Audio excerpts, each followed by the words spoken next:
Hello and welcome to Parenting Stuff I Wish I Knew Sooner and Want You to Know Now. I'm your host, Erica Desper, founder of the Center for Confident Parenting and a mom who seemed to learn everything I needed to know the hard way.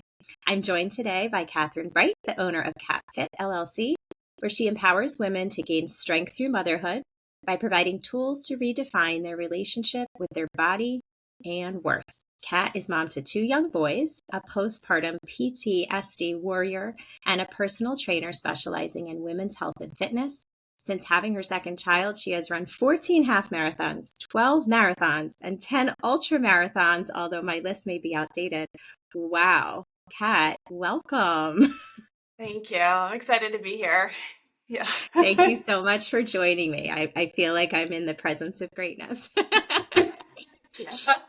Oh, But we are keeping it real today. The first thing I wanted to talk about is just your mothering journey. You launched your business in, I believe, 2013, and not even 1 year later, found yourself on bed rest with your second son, followed by a highly complex C-section, a very slow recovery. Tell us about that experience. yeah, absolutely. So you're exactly right. Launched my business in June of 2013 and found out I was pregnant I think it was like right at the end. Oh no, it was beginning of November. And as soon as I found out I was pregnant, the complications started. So, Mm. and with that, it was not only with the complex pregnancy, but it also was at the pivotal time in my business where I realized personal training was backwards for in a lot of ways. And the complex pregnancy entered where I had to immediately shift not only how I ran my business, how I parented, because I found myself on bed rest. And as a personal trainer, it is a physical job. So I couldn't train my clients the way I wanted to train them.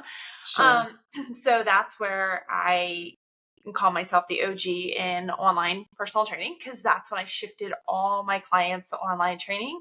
And by the incredible, I'm going to say, grace of my OBGYN at the time, she also allowed me to have a certain amount of time on my feet. So Mm. that's where I would see clients. But I hate that I use this excuse, but I was like, oh, I'm pregnant. I can't pick this up.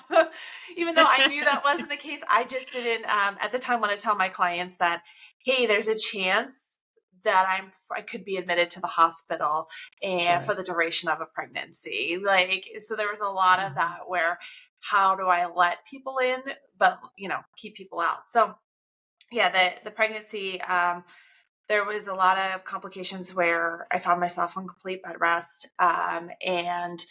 A complete placenta previa with a leaking placenta. And so with that, there's a lot of unknowns, whether or not I would meet my son, whether or not we'd make it through the delivery.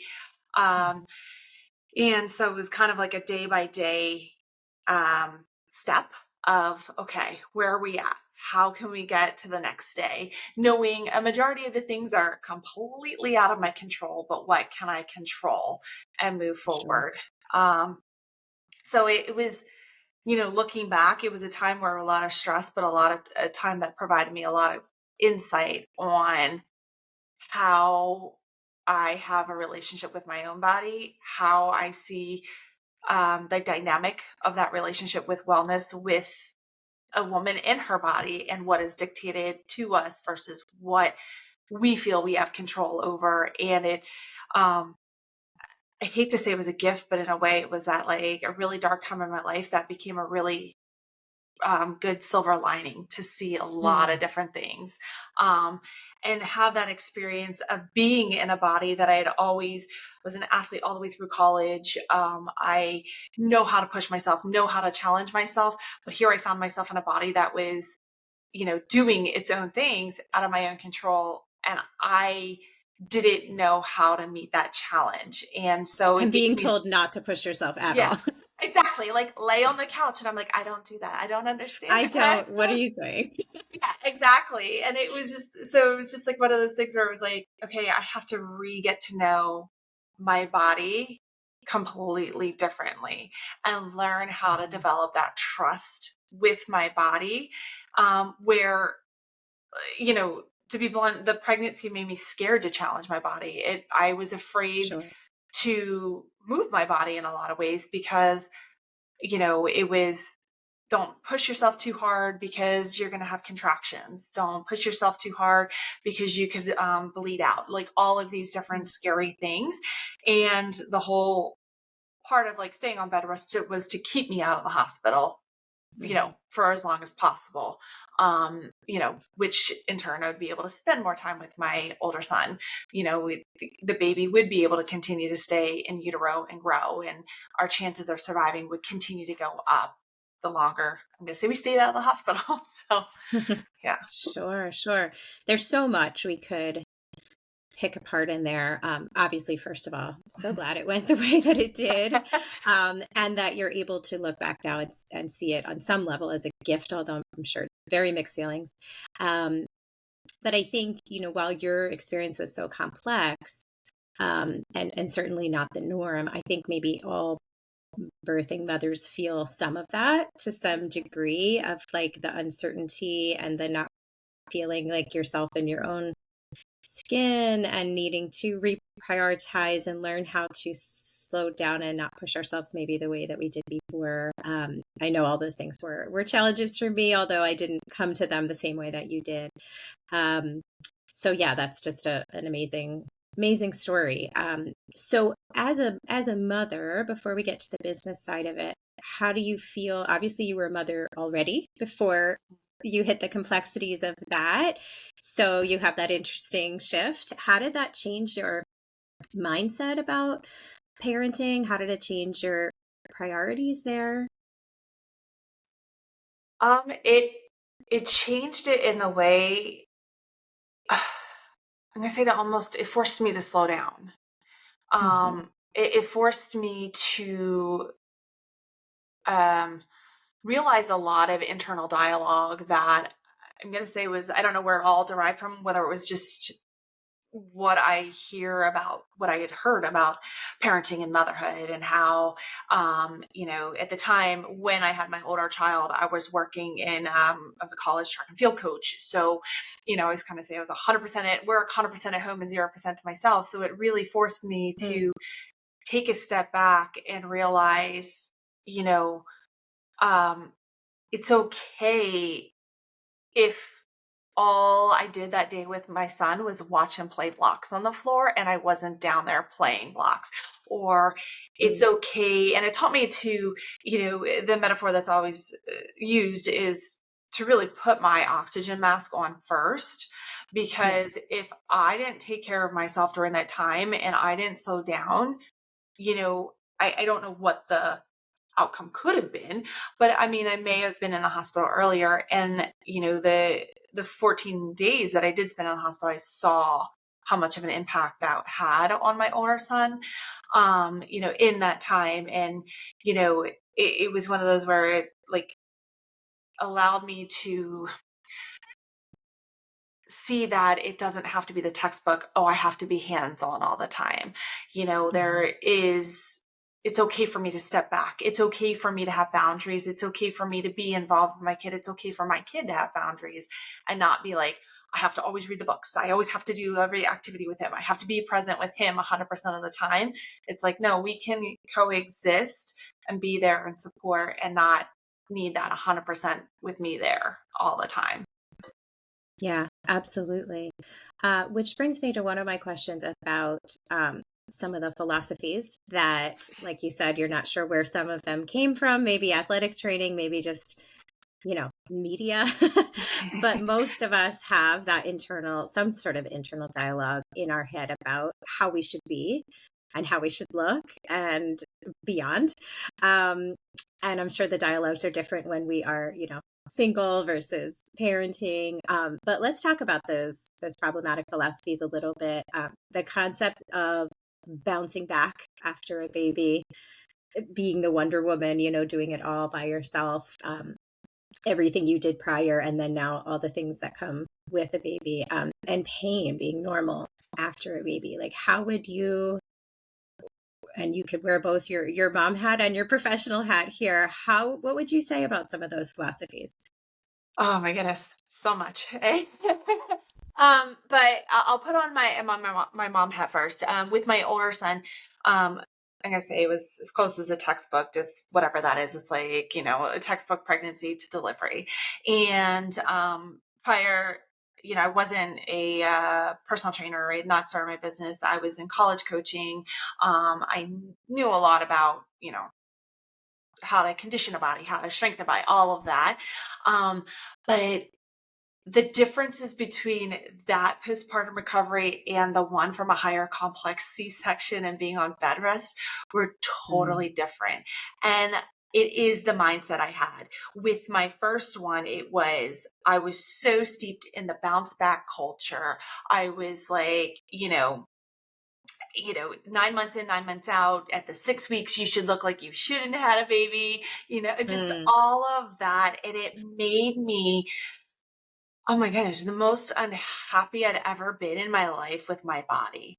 I will never forget the day I was sitting in my closet with all the clothes on the floor, hysterically crying. And my husband was like, "What is wrong with you?" And I'm like, I can't fit into anything.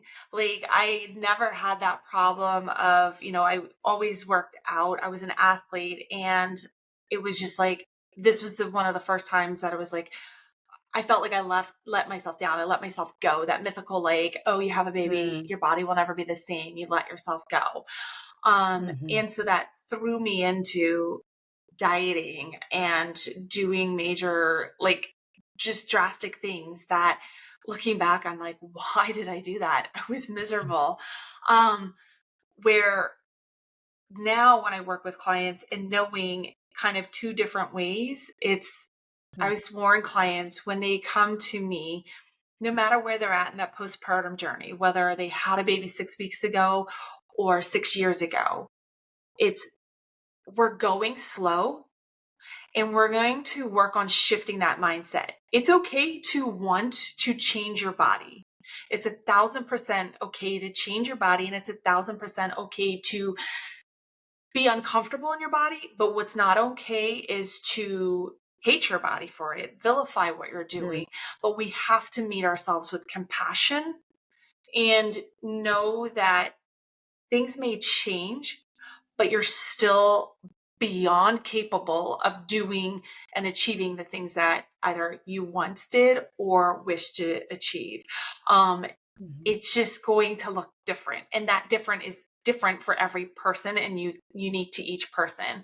And where a lot of frustration comes from is these messages that are just unrealistic of, like I said, the 6 week in, 6 week out, or 9 months in, 9 months out.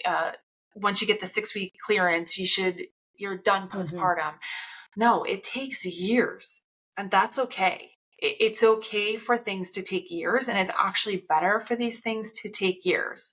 And there's mhm, no, oh, well, I didn't work out for 3, 4 years when I had my kids. I guess this is my mom bod now. Absolutely not. Actually, you're probably off better because you're more rested now. Your hormones sure. have changed a bit better, and you have more time to focus on yourself. And I say that, Mhm. like, it doesn't mean you have hours, because kids take up a lot of time no matter what age, but you have more of a clear mindset where you're not in that, oh my goodness, what time is, nap time? How long is the baby nap? What is the feeding schedule? The diet, like all of those things, Yeah. that is such a highly pressurized time, um, that it's you can work on it where you want to, but like it's sometimes better just to wait and just catch your breath for Mhm. a moment. So Sure, sure. So let's dig into a couple specific scenarios so we mhm. can get some more details and say, like, how would you define prioritizing your health for someone who is recovering from a typical, let's say, textbook, not complicated Yeah. birth? Like, can it look like soon after that would be beneficial for that person? They're obviously not jumping right into exercise. Right. Yeah. I'll take you through kind of like what I work with my clients. So when I get a client who comes in pregnant, and, right around, I'm going to just start at like the third trimester, we start talking towards what will that time after having baby, that time where, I don't see them. And we start talking about like adjusting expectations. And let's look at, okay, how do we support our posture? We go through different Mm. movements.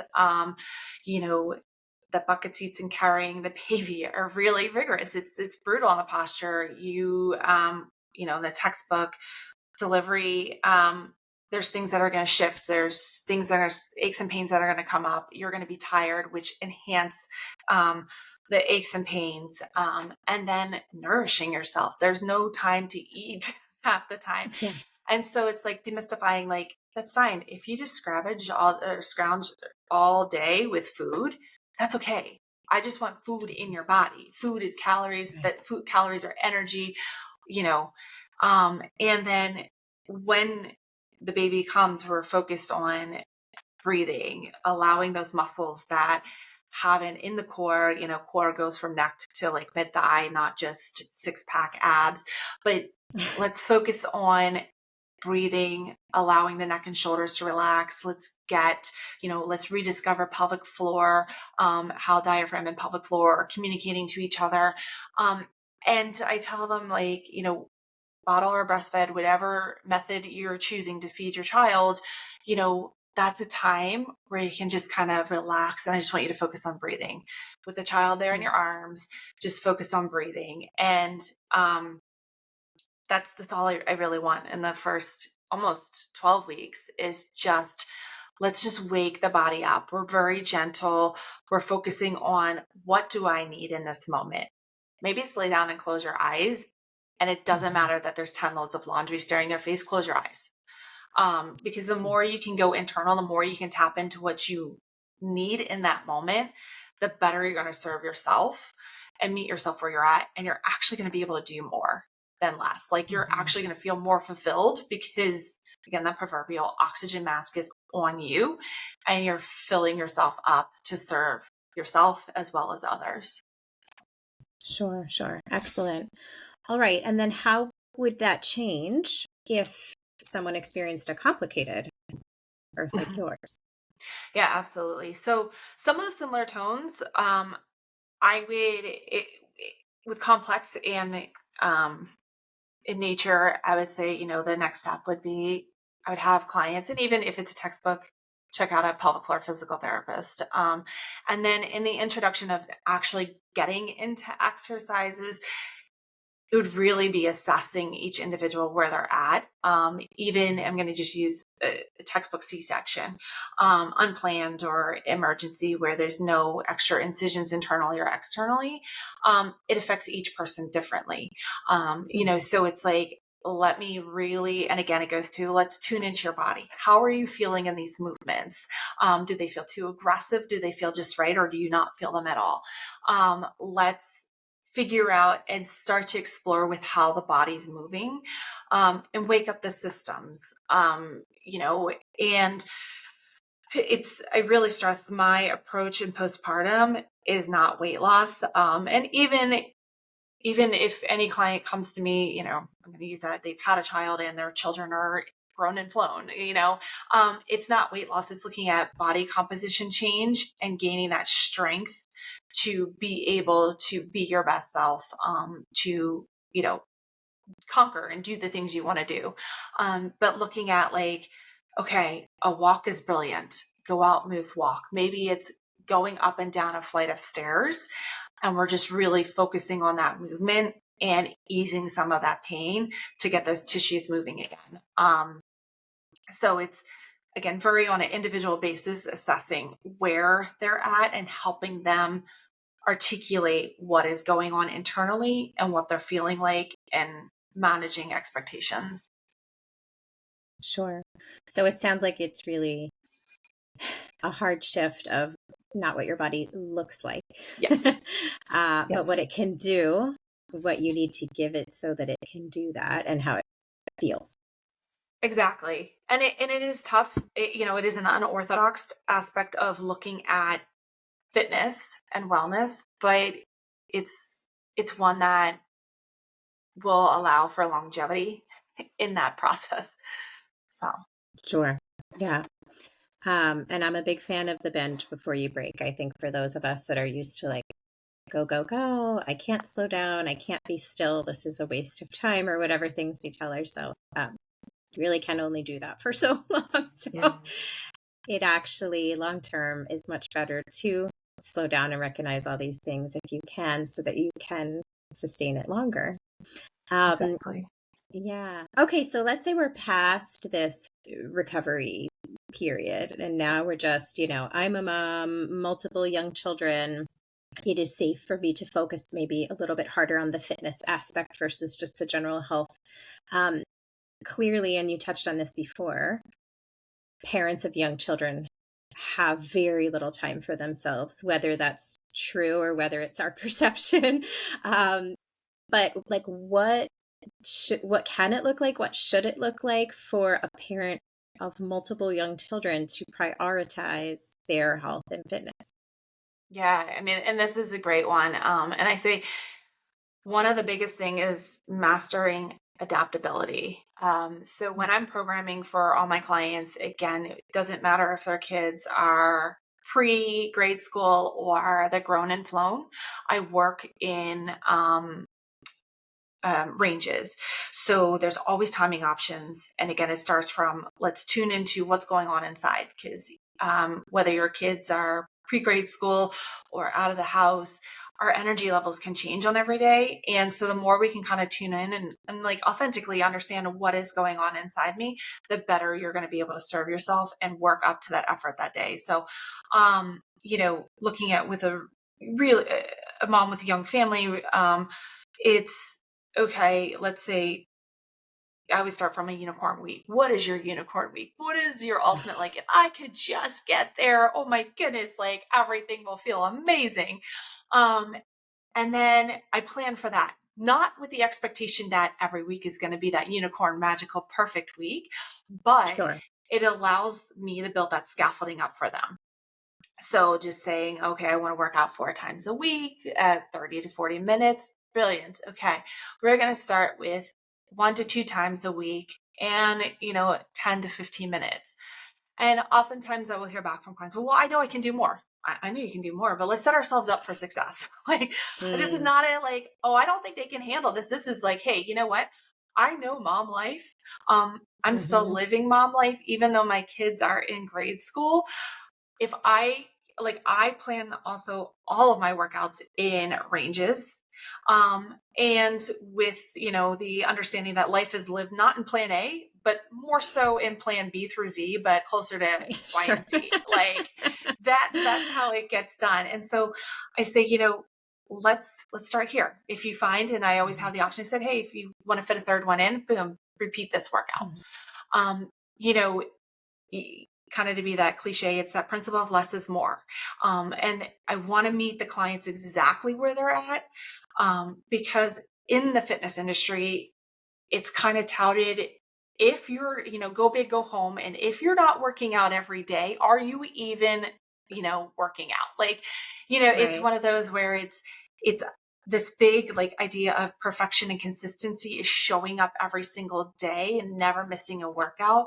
But that is not consistency. Consistency is not, the amount of times you're showing up. It's the ability to show up most often when life is just chaotic. So if you're Mhm. able to, s- I'm going to say it is slowly start to build up that resilience to, the resilience to excuses, or the resilience to, I mean, life is crazy when kids are young. You're exhausted. There's a lot of demands. The kids need a lot. And if you can build up that resistance to showing up for yourself for 5 minutes and knowing that, hey, that was a great workout and I showed up for myself, then the next time, the kids need something or something, you're able to be like, you know what, I can show up for 5 minutes and be more consistent. And the next day you're gonna be like, oh, I have 40 minutes. I can show up for 40 minutes. Because that is all going to lay that foundation. Using myself with my older son back in the time where I was in working in like a lot of absolutisms and finding that perfection and that all or nothing, my goodness, it was frustrating. And I look back on it, I was like, wow, I was spinning my wheels, I'm going to say for nothing, where going through the postpartum recovery and a more intense postpartum recovery, my body couldn't do certain things. And it forced me to step back and be okay with not finishing workouts. Also, having 2 young kids, I had to really realize and make peace with, if I was going to commit to myself, if I was going to do what I wanted to do, I wanted to run. At the time when I had my second son, I had not run any half marathons or marathons. That was all post my second child. If I wanted to do this, I had to figure out a way to meet myself where I was at.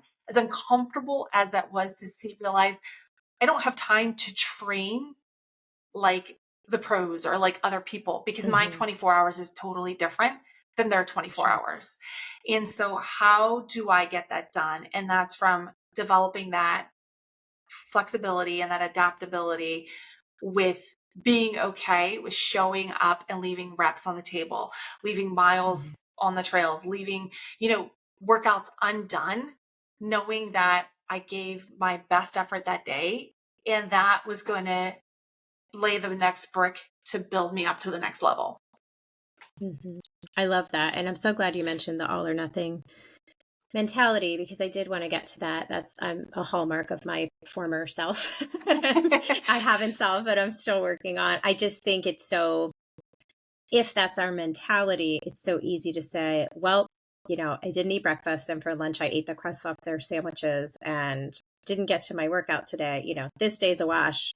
Why don't I eat a bag of chips? Or like whatever your version of that is. Like, we just start to spiral from there of like, all is lost already, so what is even the point? I know that a lot of what you do and the work you do with women is sort of helping them pivot on a day when things did not go as planned. So maybe the workout had to be shortened or had to be skipped, or they felt it had to be skipped, or they did eat poorly. Can you share like an example of a pivot? Let's say I come to you, I'm a mom, and I'm like, I suck. I hate myself. I messed up today. What are you saying to sort of get me back on track? And then what, like logistically, what am I doing to sort of salvage that and move away from all or nothing to just what can be done right now? Yeah, absolutely. And that's a great question. So one of the areas, we'll take it, the hypothetical day. You wake up, I'll use a day that I've had to. I've woken up, I'm going to get a morning workout in. I put my workout clothes on, and child number 2 wakes up sick. Child number 1, both for school and this forgets an assignment. So my time for working out goes out the window. And now I'm pivoting and realizing, okay, I have to adjust my whole work schedule because one child's sick and he needs me. The other child spent the whole morning rushing around me like, how could you not forget, all that. And,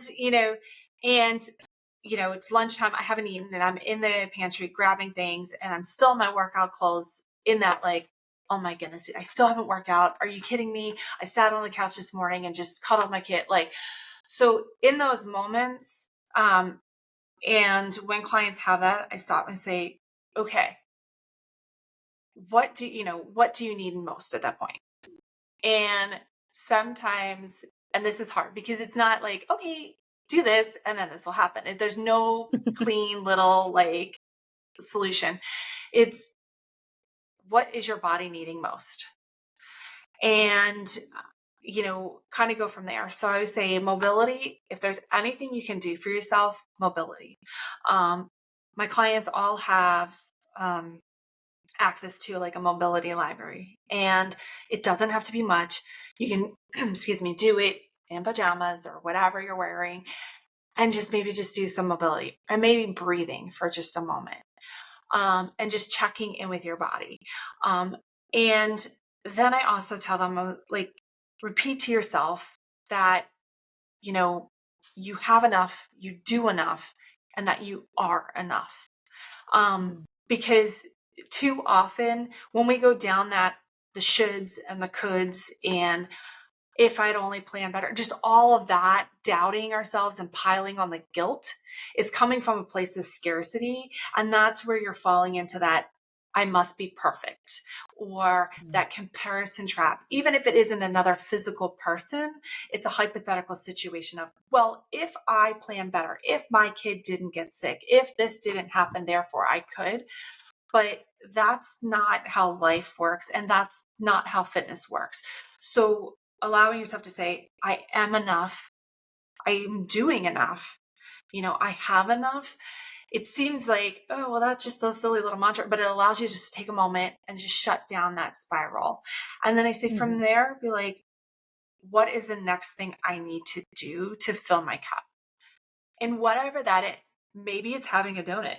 Maybe it's just closing your eyes. Like it's meeting yourself where you're at and taking that guilt away. And then for clients, I say, okay, the next day you're just going to show up as if that day didn't exist. And it's just the next day, the sun rose. So if you have the authority and control to adjust the workout as needed, maybe you need a day of total I need off. I really just need to get myself to cool, brilliant.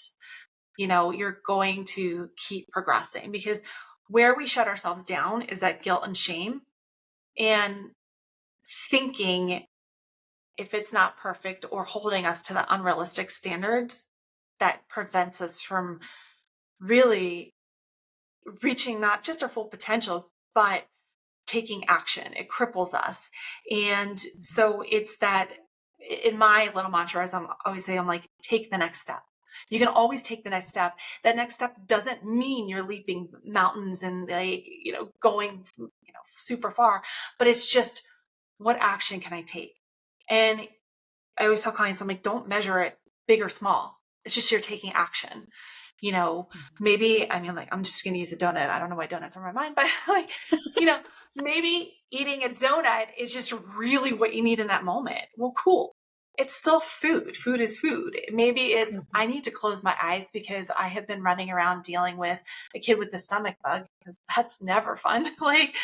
You just need a moment to sit down. Cool. Because wellness isn't just about reps in the gym and sweating it out and how many calories did I burn, how many miles did I run, what was my pacing, whatever metrics. Wellness is about meeting yourself where you're at,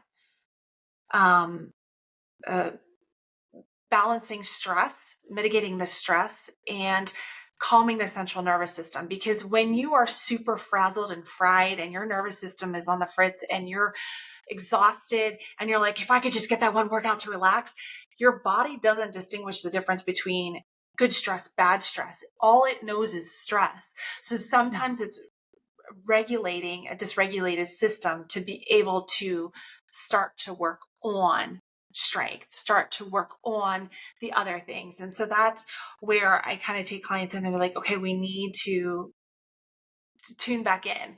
And this is something that I wish I had known when I was younger and as an athlete, and wish I had known the first time around, that I really discovered going through postpartum PTSD. It really opened my eyes and understanding that a lot of the going through the postpartum PTSD and the healing and the therapy, I didn't realize how dysregulated my nervous system had become, and the training that I was doing, how it hurt my progress, hindered my progress.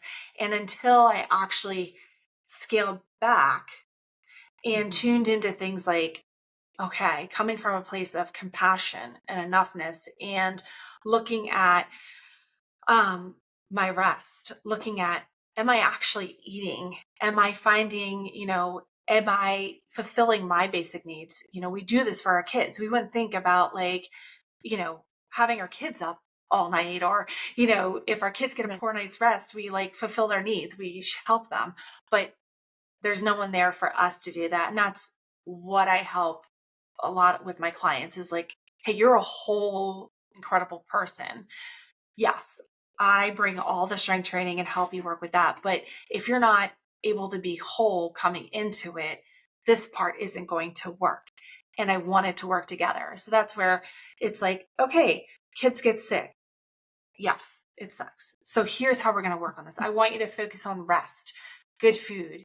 Let's scale back. If you feel like you can, do that hard workout. And understand it's that adaptability mindset that is going to, dare I say, keep you in that game, keep you working and building that strength, not only just to see the change that you want, postpartum, but beyond, and keep moving forward.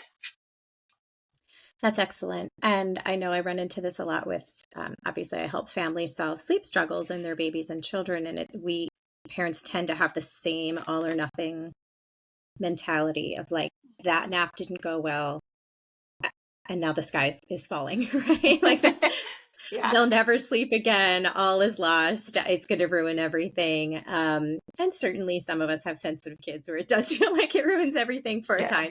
time. But I always tell parents, and it sounds like you're saying something similar, like we have to look at the big picture. One particular nap or night, or even a series of them might be terrible because of travel or illness or sleep learning or whatever. But that happens, that doesn't happen in an isolated scenario. It happens within the context of a whole day and then a whole week and then a whole month.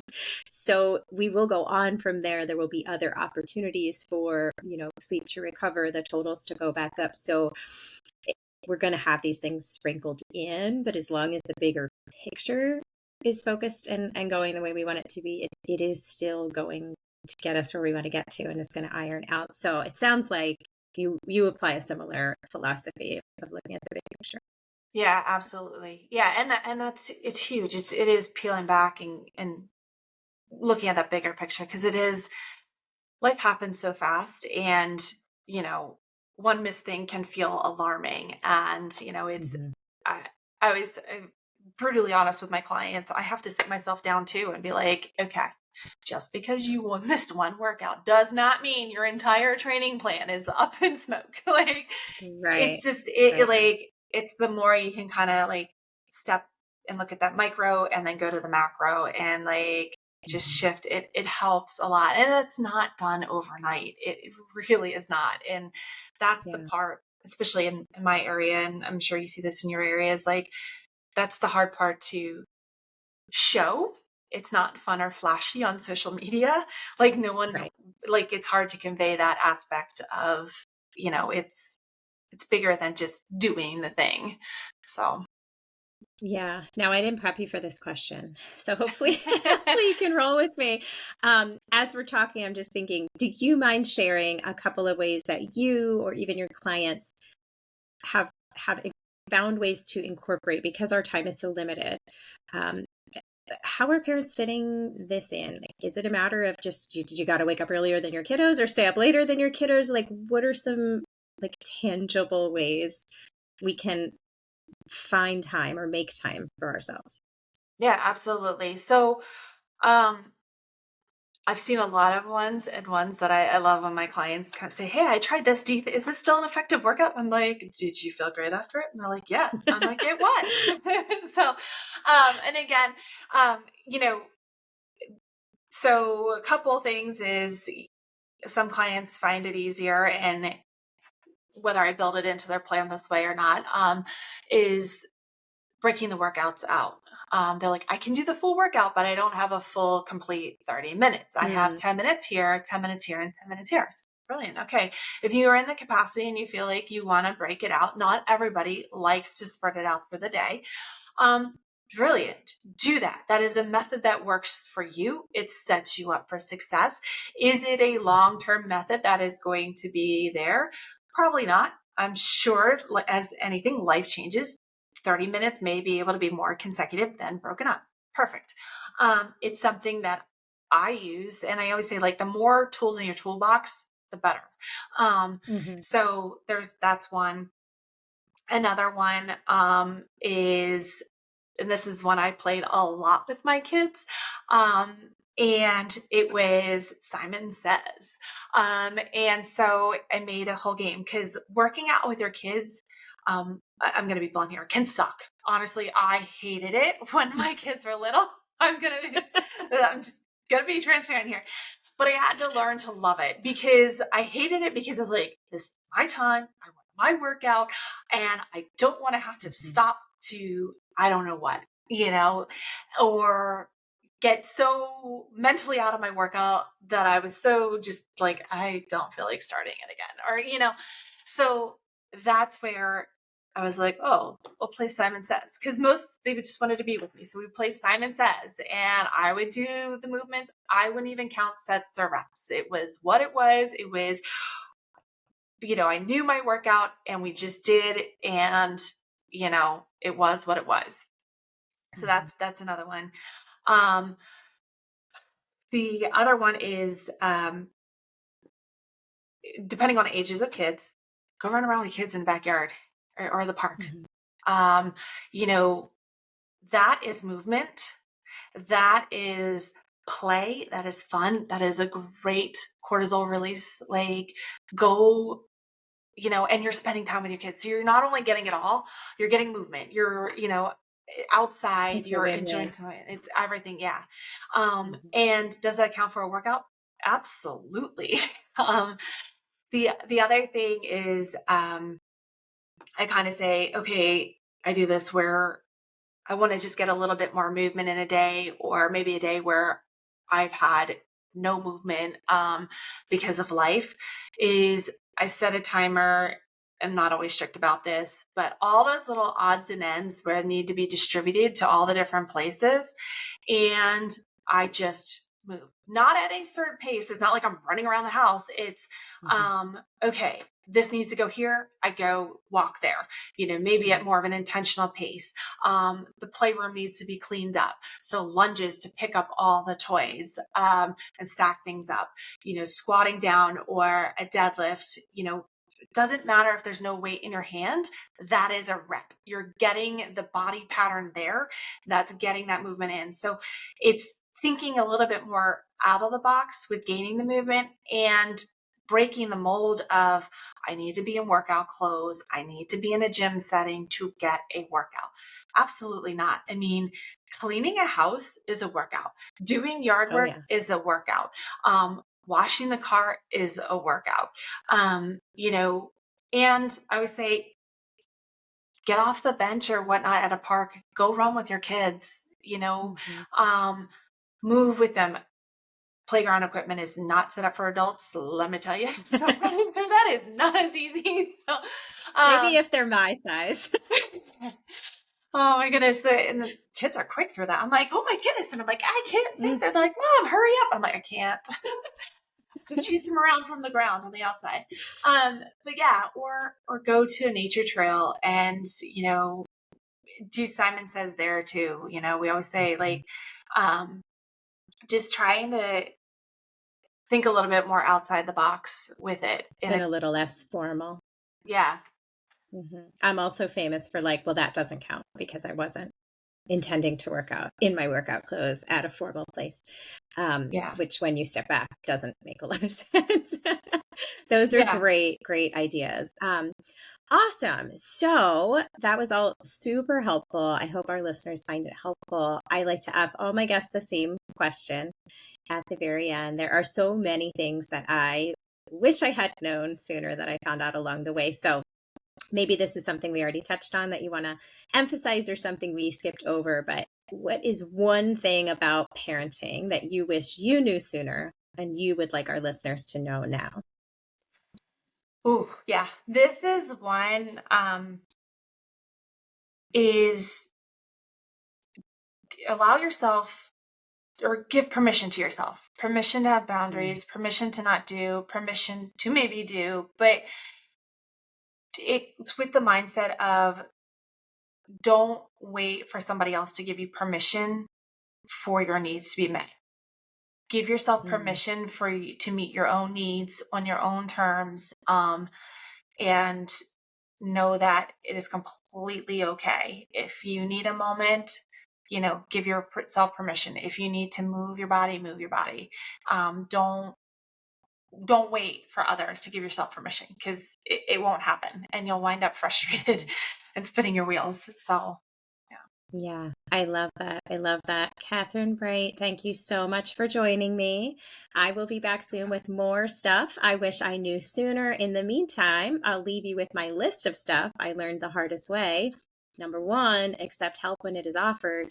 2, ask for it when it isn't. 3, you are the expert on your child. Trust your gut. And 4, be the squeaky wheel. See you soon.